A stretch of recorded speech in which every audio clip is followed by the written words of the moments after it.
Welcome to Denmark. My name is Simon and I work as an audiologist for Widex. Today I'm standing outside the Lynge headquarters and I get the chance to meet Laura. She's an expert on the Widex Sound and she has got some great updates on what's going on in Moment Sheer. So come on, join me in.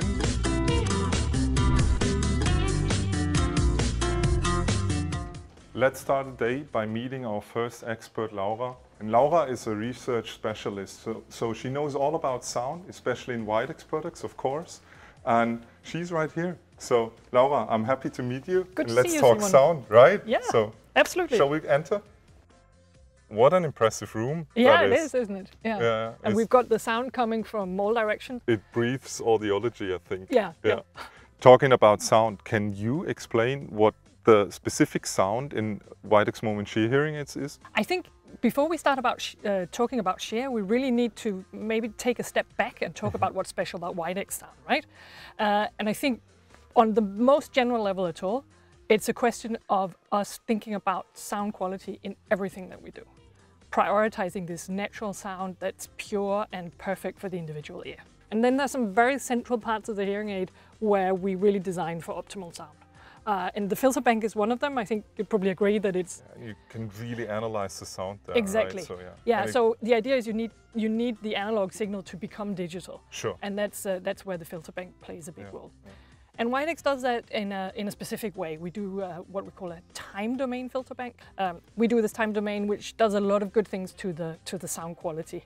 It also mimics the way the human ear works, because we're looking at narrow bands in the low frequencies where the ear's sensitivity to frequencies is the highest, and then we're looking at broader bands in the higher frequencies. Whereas other ways of doing filter banks might use the same width of filters all the way up. But it's not only about the frequency in a hearing aid, right? So it's also about timing. Yeah, because one of the things about this digital signal processing is that we have a time-frequency trade-off, we call it. And that means that if you do all these narrow filters all the way along, then you get long processing times. If you do it the Widex way, then you get short processing times for the broader filters and a little bit longer for the narrower filters, which brings our overall time down. And that matters a lot because processing time is a big deal in hearing aids.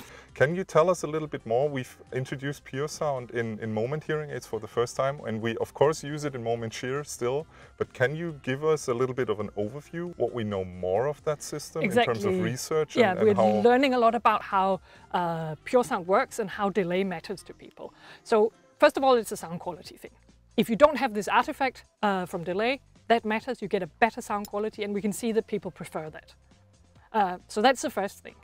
But sound quality is not just about the experience of the sound. To me, that's also about how you feel when you move around in a room, when you have to listen to people, and the whole sort of well-being, I think, also depends a lot on sound quality. It's very important when you pick up a hearing aid for the first time, right? To just get the sound right in the first second. Exactly. And it's a lot about how the room feels also.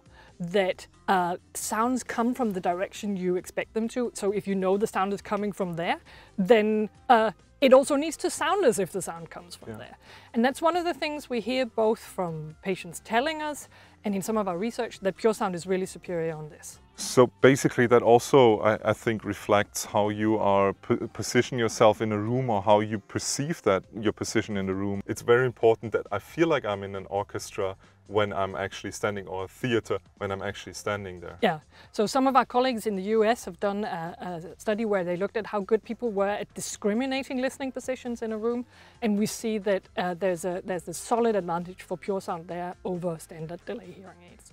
And I think one of the reasons why that matters is also that, I mean, obviously you know your listening position in the room, but you want the auditory percept, what you hear and the sound you hear, to match what you know about your position in the room. Otherwise you get this feeling of, it's not quite right. You feel detached from the situation and you just want to be in it. Yeah. So the PureSound signal gives our brain more information, and I think that's also very valuable to situations in noise, for example, a restaurant. Can you reflect on that a little bit?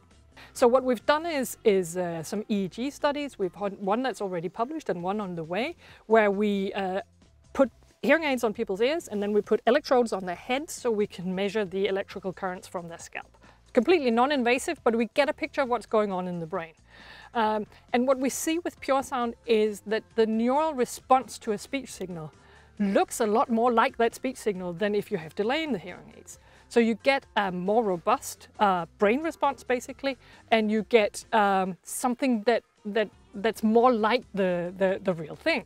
And your brain has a lot to work with, right? Because it's more to the original and it can work with that material in a lot of better ways. Yes, exactly. So that's very great news for everyone with a hearing loss to be fitted with such a great product and having PureSound available. But besides PureSound, we have in Widex Moment Sheer products also a different variety in ear tabs and also custom molds. Can you give us an example about the benefits of using those new ear molds and tips? Yes, I'd like to. It's actually one of the things I'm really excited about. And you can say ear tips, just a piece of silicone you put in your ear. But it has a lot to do with the way we tailor-make the sound to the individual, that we need to get the exact right fit with the exact right ear tip. And we need to give the audiologists and the hearing care professionals the right choice so that they can fit their patients. So thank you for your time and talking sound with you. Thanks, Laura. You're welcome.